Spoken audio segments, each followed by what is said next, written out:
Sorry. Is that okay? That was a really great introduction. So thanks a lot. I'm going to read a story, fairly short, called The Wait. Wait, W-E-I-G-H-T.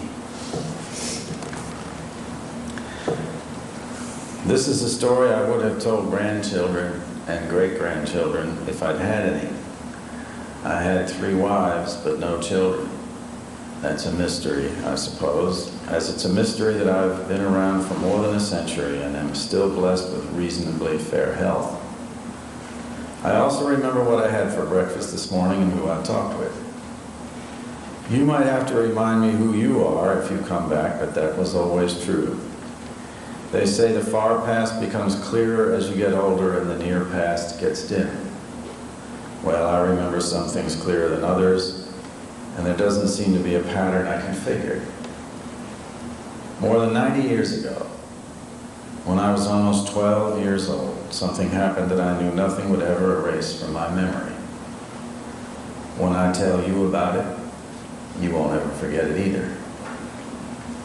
In the summer of 1903, that's right, just after the turn of the last century, we lived in a little 3-bedroom house on the outskirts of Baltimore, my mother and father, my older sister Livy, and me.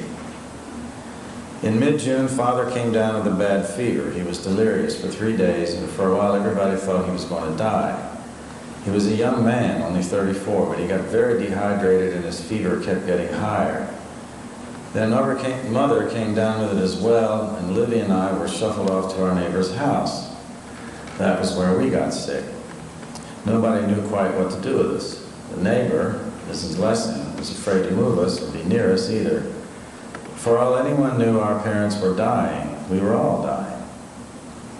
She got so frightened that she went over to the post office and sent a telegram to her cousin out in Frederick, and he came in with his wagon and mules and took her away. She left her maid, Anna Scott, to nurse us. Anna was a black woman of about 30. I was nearly blind with fever, and she seemed too large for the room. Not heavy, but big-boned and tall, with thick features and long-fingered, smooth hands. At least the backs of them were smooth. The palms made a pleasant scratching when they moved across your face or rested on your forehead. When the fever would let up a little during the days, she told us about the heavy mists in London and how she had seen the terrible tower where people were kept for years, some waiting to have their heads cut off. She knew all the names of the kings and queens of England, Plantagenets and Stuarts and Tudors. And in the brief respite from sickness, there was something wonderful about imagining palace intrigue in a faraway place. Livy wanted more about the executions. Anna would demur for a time, denying that she knew anything so gruesome. Then she would go on and say there is nothing more gruesome than the truth, and she would tell us in that soft drawl about Henry VIII's unfortunate wives or Mary, Queen of Scots. I liked her, liked listening to her soft contralto voice. She described for us the frightful conditions on the ship she came to America on as a little girl, the deaths at sea, and how they slipped the bodies over the side off a long wooden board. Her ancestors were free blacks who lived in Wales. She had stories about her father who had trained in medicine down in Alabama, where she grew up, and had taught her some of what he knew. When she spoke of the mistress of the house, her eyes said more than her words. She had a low opinion of old Mrs. Lessing, who was as silly as she was cowardly. "Y'all understand," she'd said quietly. "This world is upside down." Before it was over, she got sick too. Her coal-colored skin gleamed with sweat, and when she sat down on the bed to put a cool rag on my head, it was as if she had collapsed there.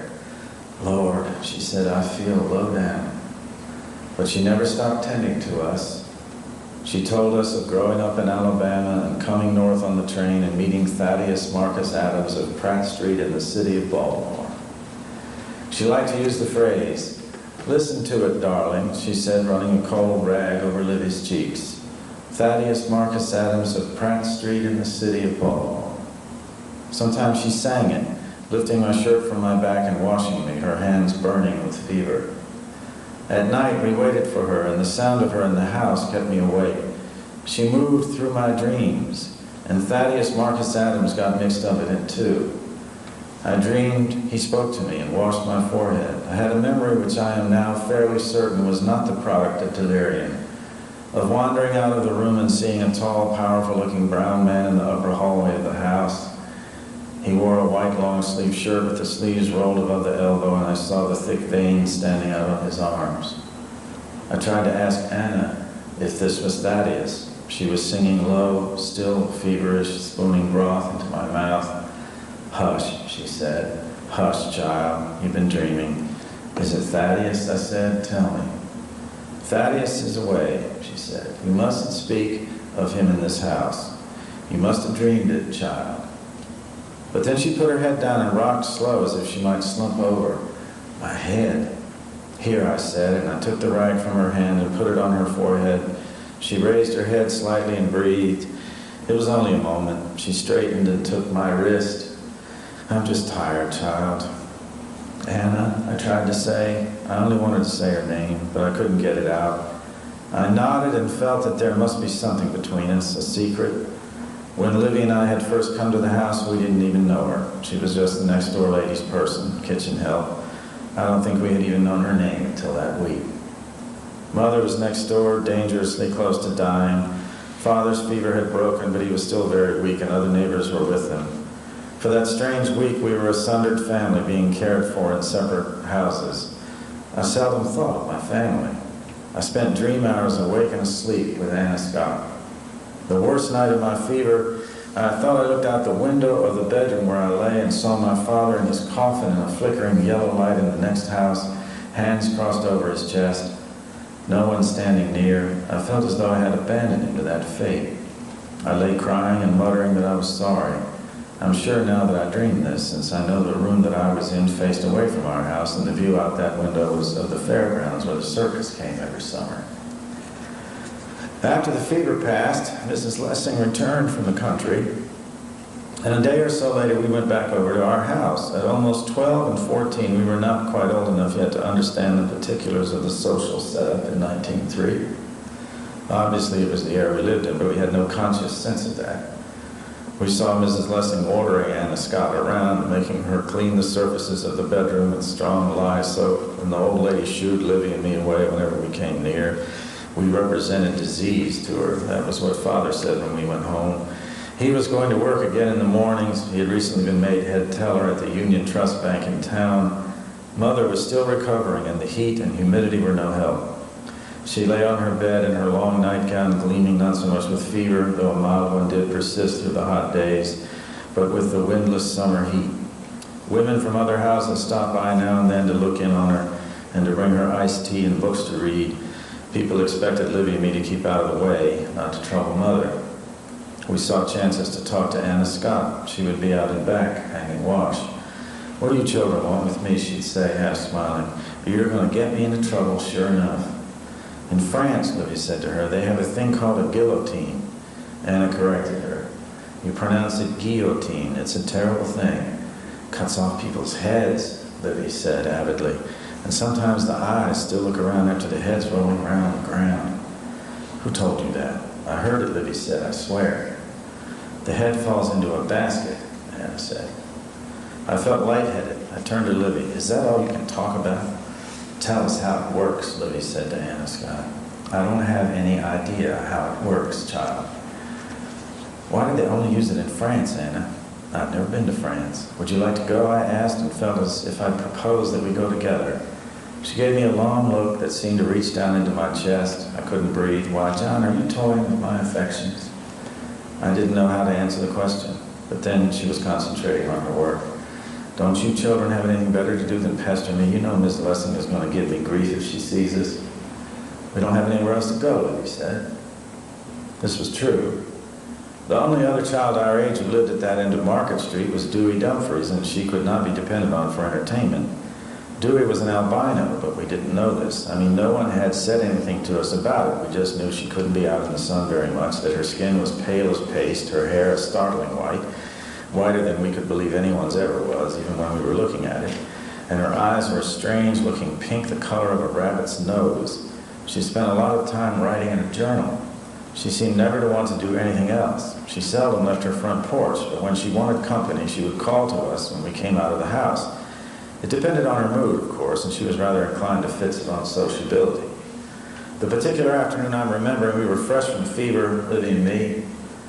That's how it seems to me anyway, recalling it. A hot, humid, cloudless day with a stillness about it as if the earth had stopped spinning on its axis and was fixed in a searing pool of sun. Things seemed bright with an unnatural brightness, a feverish glare, perhaps because we had been ill and were now better.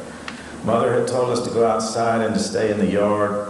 We were on the porch. Anna Scott was beating the dust out of a rug in Mrs. Lessing's side yard. The day was on fire, too hot for work. I held onto the porch post.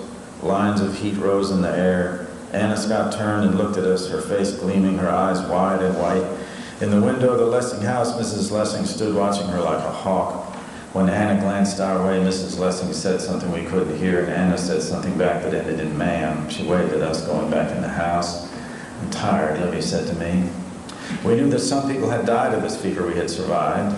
Livy stared at her own hands. I think we were both experiencing the sense of how different it was to be on the other side of the sickness. Mother coughed upstairs, and I had a guilty moment of wanting to get away from the sound. The stillness carried every stirring, every breath. We went out to the end of the yard and looked up and down the street. In the distance, beyond the railroad yard, you could see the big, partially collapsed red, white, and blue tent from the circus that had always come to town from mid-May to mid-July, that a lot of people were unjustly blaming for this epidemic of fever.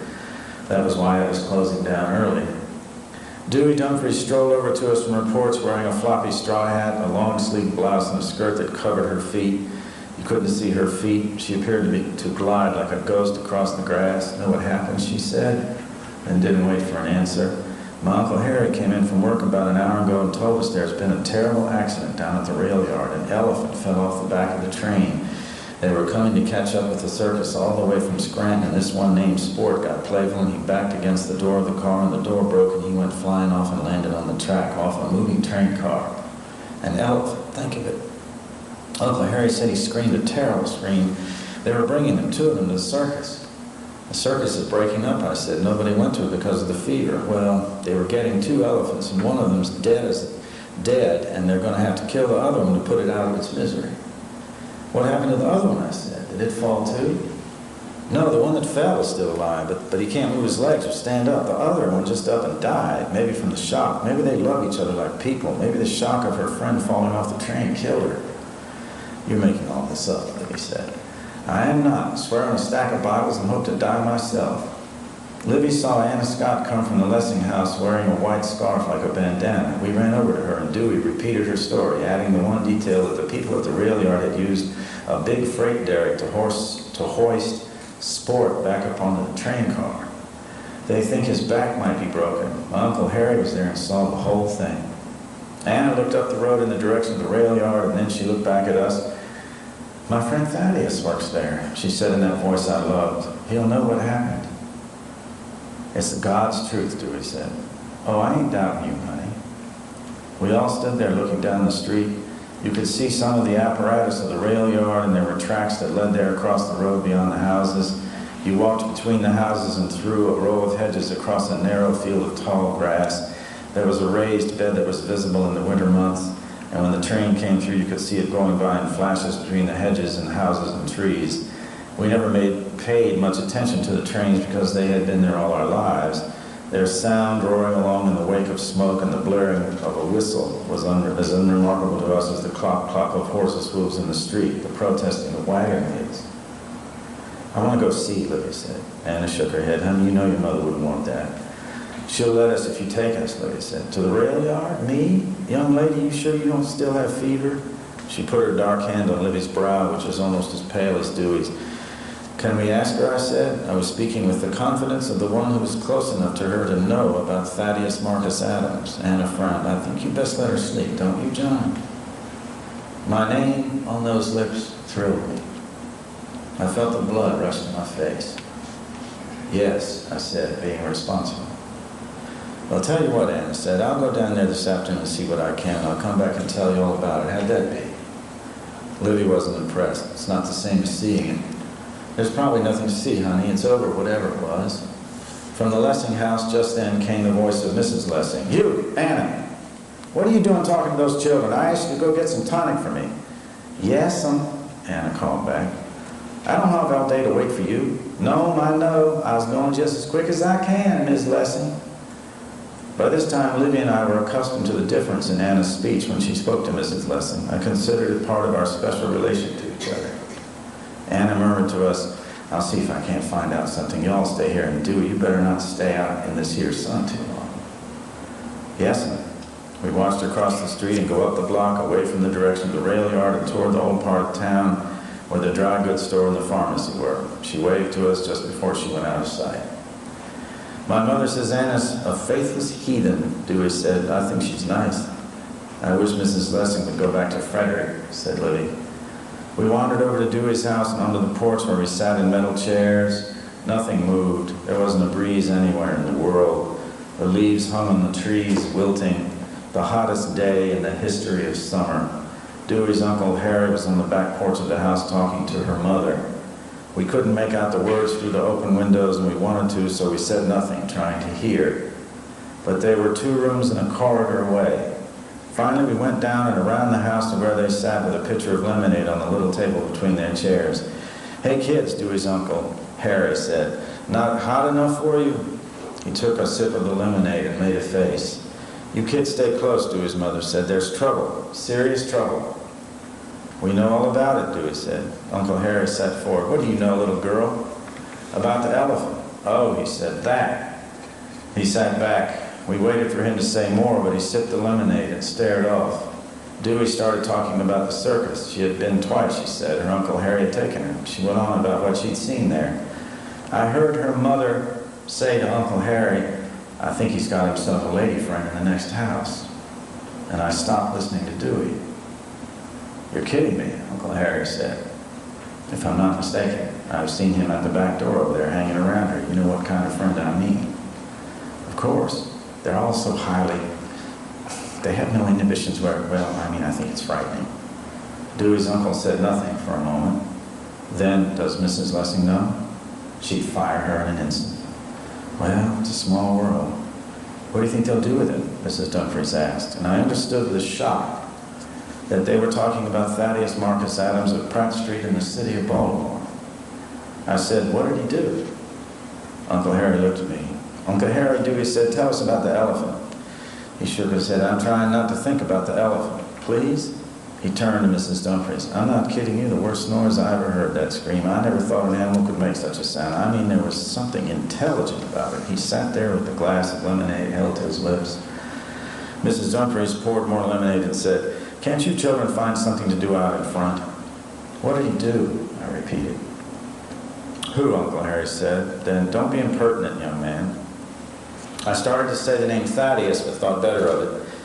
I was afraid I might get Anna Scott in trouble. Dewey, take John and Livy around the front porch, please, Mrs. Dumfries said.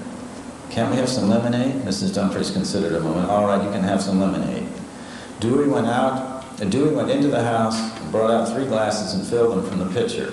We sat on the back porch steps and drank the faintly stinging sweet lemonade. The glasses beaded up immediately, and the lemonade looked better than it tasted. After a while, we saw Mrs. Lessing come out of her house and go along the alley on that side of the street behind us. Dewey was rattling on about the lemonade at the circus, and I kept my attention on Uncle Harry and Mrs. Dumfries. You suppose Mrs. Lessing knows about it already, he said. She will soon enough. Would you keep a maid with a boyfriend who would threaten a white woman? Uncle Harry stopped. Mrs. Dumfries had caught me listening and held her hand up. Very softly she said, John, you and the girls go play. We walked around to the front of the house. I felt restless and impatient to know more. Again, we were listening, trying to hear what the adults were saying, and I thought I heard the word impertinent again. I'm sick of this, Livy said. Let's do something. I'm going to the freight yard, said Dewey. She stepped down off the porch. We heard Mother cough from the bedroom window above the side yard. The sound made us pause, but she was in bed, half dreaming. The white lace curtains of the window were still as stone. Beyond the space of the window was the wall clock. It chimed once. We waited. It was as if we were waiting for the sound of the clock again, or for Mother's cough, but there was only the murmur of the voices on the back porch. "Come on," Dewey said, "if you're coming. You're not supposed to be out in the sun," Louis said. "What about Uncle Harry and your mother?" "I'm protected," said Dewey. "I'm tired of sitting around. They'll sit out there for at least another hour." We followed her out to the sidewalk and on to the end of the street and then across the other side. The rail yard was about a quarter of a mile away, and we went slow, as if to hurry would reveal our true purpose. On one porch, someone darker than Anna Scott sat rocking a baby, the baby crying and protesting. We'd heard the cries a long way away. The woman watched us for a few paces, then gave over to worrying about what was in her lap.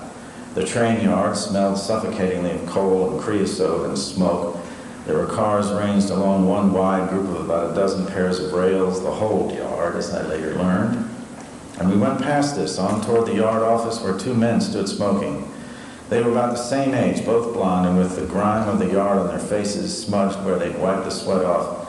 The tall one wore a vest and a short-sleeved white shirt. The other was shirtless in coveralls. "We came to see the herd elephant," Dewey said to them.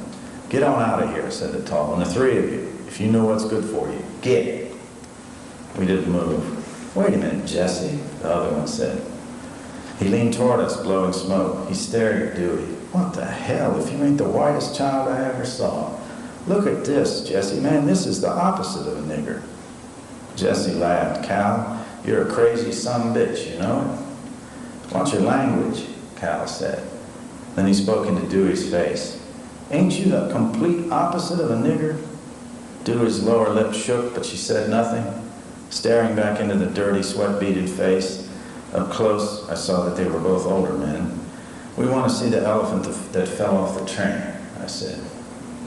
The one named Jesse said, "Well, maybe you can and maybe you can't." He had brown teeth and he spit through them, then wiped his mouth with the back of his hand. He had stepped closer to Dewey, who had stiffened without giving any ground. I smelled tobacco and sweat. Jesse said, "You know, I bet these street urchins would taste good on a bed of lettuce, Cal." "I bet they would," said Cal. He rubbed his stubbled face, then flicked a cigarette out into the cinders of the yard. He brought a pouch and papers out of his shirt pocket and began to roll another. "Heck," Jesse said, "maybe they ought to see our little party. It might do them good." "You're a damn philosopher, Jesse. What? You watch your language." "Come on," Dewey said to us. "They don't know anything." We walked away from them. After a few paces, I turned and they were standing there staring. "Hey!" Cal yelled and he pointed. There were more tracks ahead. A small group of men had gathered near one of the empty railroad cars. They were moving with a quickness, as if struggling with something or trying to lift something. Cal whistled and gestured for us to go over there. "Well," Dewey said to me. "You go," Dewey said. Dewey started, but then turned and came back. "I'll go," I said.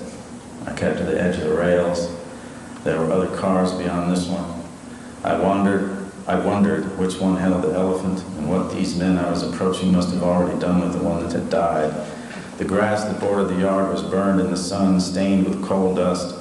The group of men had become still, their backs to me. I got to within about 20 yards of the car, and one of them turned and saw me, a big man in a seersucker suit and a straw hat. He walked a few paces in my direction. "There's nothing for you here," he said. The backs parted, and in the middle of the crowd, I saw a brown man in what had been a white shirt. His face was battered and bleeding. You couldn't tell much about the features for the swelling of the eyes and the blood on his jaw and neck. The blood was all over the white shirt, which hung on his big chest in shreds. His hands were behind his back. He looked at me. They jostled him and closed in around him, moving around to the other side of the car. I saw their feet there, a lot of confused motion and straining. The man in the straw hat was coming toward me. "Shoo, go home where you belong." It was clear that he meant to evict me physically if he had to. I backed away and turned and ran. When I glanced over my shoulder, I saw that he was chasing me, big lumbering steps, his arms flailing at his sides. I yelled, and Livy, who was always faster than I, left us behind, running far ahead.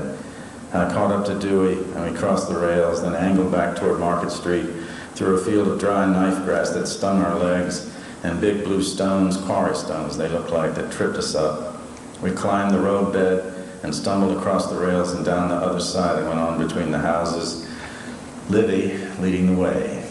We came out on Market Street and lay down on the grass of the first lawn fighting for breath. My heart pounded in my face and neck behind my eyes. For a long while we couldn't move or speak. Finally, Livy said, "What was it? What were they doing?" "We just wanted to see the dang thing," said Dewey. "Tell us," Livy said. I said, "I didn't see anything."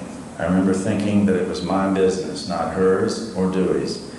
We were quiet then. A wagon came up the street, 2 large drays pulling it, and a boy sitting up on the bench with a piece of Johnson grass in his mouth. The boy looked at us as the wagon came by, and when he lifted a skinny hand to wave, I waved back.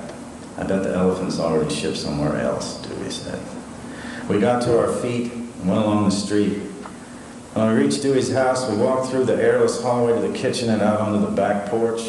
There wasn't anyone there. We drank water from the well in the back and poured it over our faces. Then we sat on the porch steps as if waiting for the day to change. My head spun a little, probably from the running, but it frightened me. I felt sick. I watched the windows of Mrs. Lessing's house, and nothing stirred there. Dewey said, "I wonder where they are." "Probably looking for us," Livy said. "Why did that man chase us?" "I don't know," I said. "How do I know?" We were abruptly irritable with one another. They were looking at me. I wondered if what I had seen might be visible in my face. It was hard to believe they couldn't see it. I felt it in my cheeks like a bruise. Presently, Anna Scott came into the alley from the end of the side street where Mrs. Lessing had gone earlier. She came slow, her hands knotted at her abdomen. I stepped down to the well with one of the lemonade glasses and filled it with water, then hurried across the lawn to meet her. She had seen me and paused, her lips parted slightly. She was crying. I saw that she was standing there crying, and I wanted so to touch her, to say something, anything. She ran the backs of her hands over her eyes. I had the sense that I had known all along she would be like this when I saw her again. "Hey," I managed to say, "want some water?" She spoke through her teeth. "Is that how you address a grown-up? Hey?" "No," I said. She sobbed. "Anna," I said. Her lips curled back. "You get away from me." She sobbed again, then she spit the words at me. "White boy." Her depthless eyes fixed me there and held me out. I could almost see them shut down under the black irises. She said nothing more, but crossed to Mrs. Lessing's door and went back in. "What was that?" Livy said as I returned to Dewey's back porch. I sat down on the step, silent, watching where Anna had gone. I guess Livy knew well enough not to ask me again. I think I understood most of what had already happened, and I wonder if it even needs me to repeat it here. Thaddeus Marcus Adams of Pratt Street in the city of Baltimore had said something that a white lady considered flippant, and for this had been beaten to within an inch of his life and strung up on a street lamp at the border of what everyone back then called Darktown. Some people from his neighborhood had cut him down, and he was not dead, but he was blind. He would never walk without a limp, and of course any kind of life he might have had was over forever. The lady who had been insulted had nearly run him down with her surrey as he came from a lunch cafe at a cafe on Market Street, walking toward the railroad yard to see about an elephant falling out of a livestock car. The most unusual thing about that day took place in the evening at 6 o'clock. They hanged the elephant.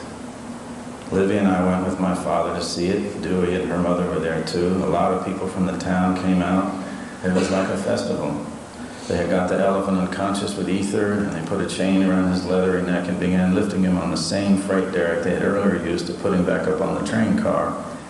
He woke as the chain pulled him up to standing on his hind legs so that it looked like a trick. He screamed, even through the tightness of the chain. It had disappeared where it was wrapped around the neck, but the line of it jutted from the loose flesh on up to the top of the freight derrick, tight as a piano wire. The elephant's head was turned oddly to one side, and his screaming thinned out so that it was only a kind of hissing and gasping. The body stretched long, the rear feet still touching the ground. He was choking slow. They let the chain down again with a rush, and the elephant was on his knees. I realized again that he couldn't stand or walk. A man that I recognized as Jesse tried to administer more ether, but it was no use. So again they set the winch going and the chain tightened and lifted. and they kept it going until the animal looked to be standing upright again, front legs hanging down, back legs supporting no weight but still touching the ground. An instant later, the elephant emptied his bowels and his bladder, and there was a gasp of alarm and fright in the crowd. I heard Livy yell, a sound like a cry in a nightmare. I looked at Dewey and her mother. Dewey's eyes were wide, her mouth open.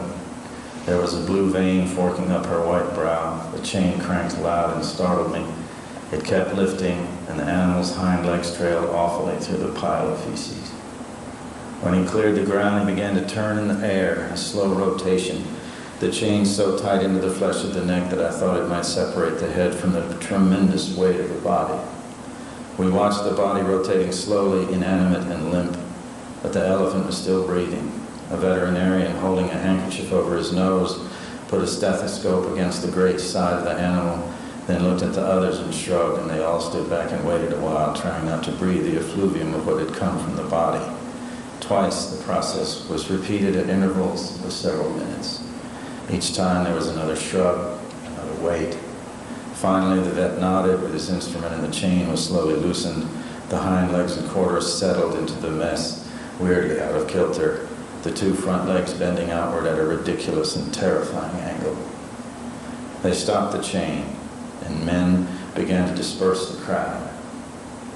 The release of the elephant's fluids had apparently not occurred to anyone as a hazard, but it seems so now. The crowd was ushered out of the vicinity, and soon Father and Livy and I were walking along Market Street toward home. Dewey and her mother were a few paces ahead of us. It looked like Dewey was helping her mother along. Livy cried softly, and Father assured her that the elephant hadn't suffered, but we had seen the suffering, and we were not calmed by his words.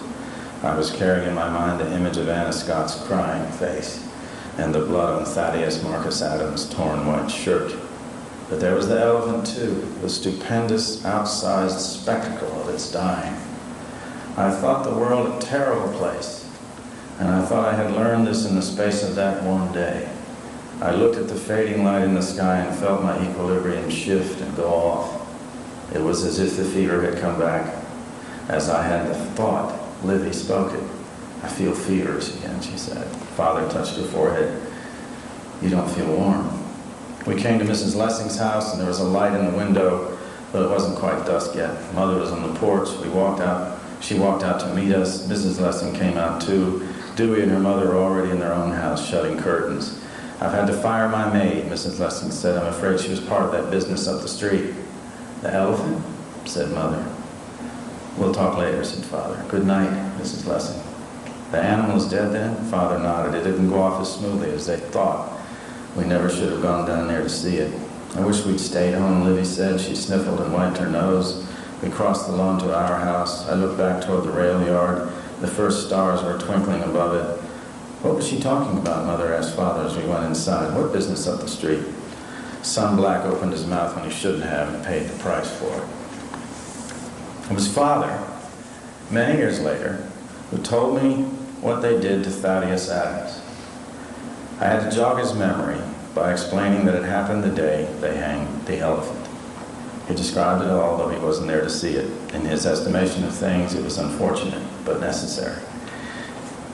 He worked hard to teach me honor, the love of one's family, the value of self-sacrifice, of kindness and concern, graciousness and thrift, industriousness and hard work, the love of country. I never knew or found out what else might have happened or how Thaddeus fared in his harmed life. And I never saw Anna Scott again, nor ever heard what became of her. Dewey moved away before I reached majority. One fall morning, her house was empty, and new people moved in a week later. My parents lived a great age, into the early hundreds. We buried Livy in the spring of 1958 after an automobile accident. She was 67.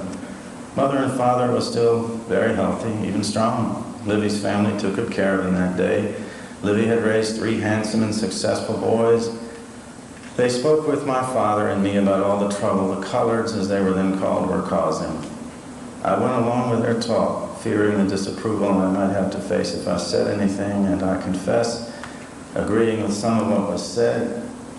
But then I remembered Anna Scott talking to me in fever in the year 1903. I've grown so old, Everybody's gone now. Sometimes lately, I dream that I'm in that railroad yard and I can't see for the blinding hot light.